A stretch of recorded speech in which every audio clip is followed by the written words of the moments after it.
Friends with Benefits is a show about Ugandans from all over the Pearl of Africa, individuals. And basically they have received their NSSF benefits and done something inspirational with it.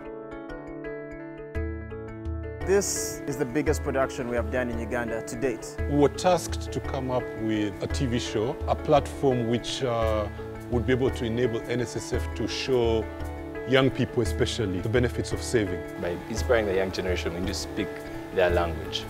So we came up with the name Friends with Benefits. We had a series of other different names. However, when we looked at the issue of benefits, NSSF benefits, and the appeal we had to give to beneficiaries, we really were appealing to them to share their stories. I'll be moving on to our next part of the show where we're talking to NSSF and we're going to be talking about their newly launched campaign dubbed Friends with Benefits. I like that one.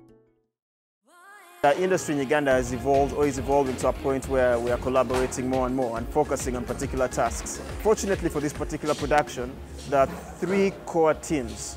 That is the guys that were filming, the guys that were doing the branding, the motion graphics, and the team doing the sound had collaborated before on Discover Uganda. We wanted to have a show that's purely done by all Ugandans. Friends with Benefits show was a very, very good challenge to us as Admire, but then the difference about the show was that we're not going to do it alone.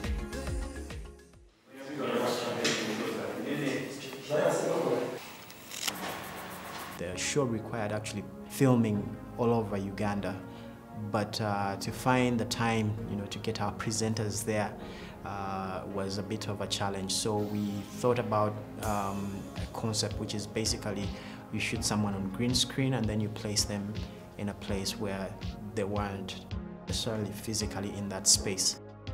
The most important thing for the TV commercial was understanding that this was a 100% visual effects job, so we had to get a lot right. Green screen is a technique that has been around for quite some long time, but it's also a very scary thing in that if you don't get it right, the audience doesn't buy the concept or they don't buy the idea that you're trying to sell to them. So there was a lot of planning that went into getting the right shots, getting the right data on set. When it came to shooting, we knew that we had a challenge of shooting the footage in slow motion and some of the footage in real time. Get ready and 3, 2, 1, and action!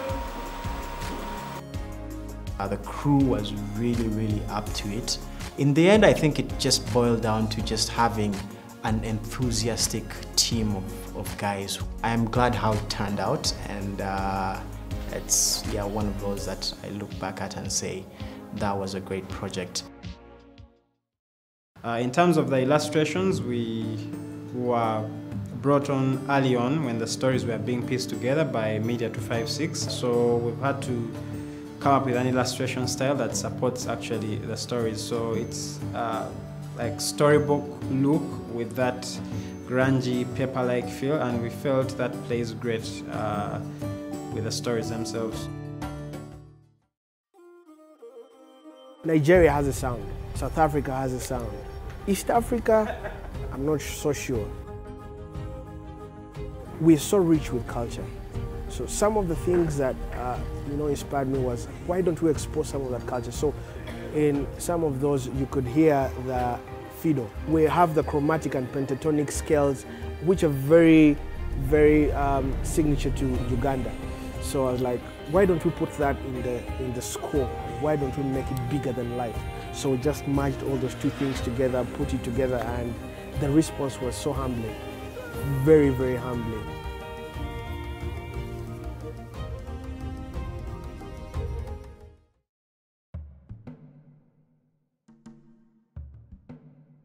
Starting out, one of the things that we considered is to really find out what these guys use their money for.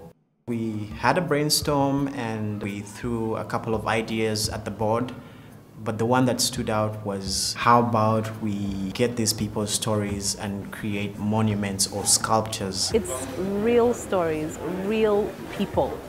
And they're sharing their challenges, they're sharing where they've gone wrong, and what they've learned. The modeling process was the first process, and while modeling, we tried really to add in those detailed parts that take it out from a realistic model of a person. I remember someone asking us, well, where did you find these models? But yeah, those models exist, it's just that they are in the computer.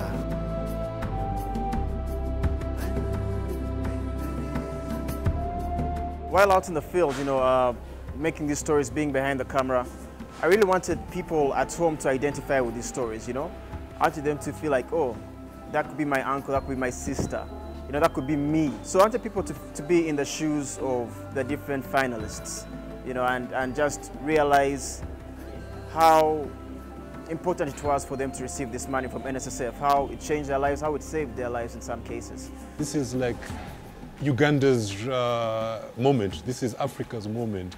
There's a lot of great quality work coming out. You can look at the set, from the set to the cameras. I counted something like 7 cameras on this project. I think it's rare to find a project of that magnitude in Uganda. And I think this is just the beginning. I say the sky is the limit.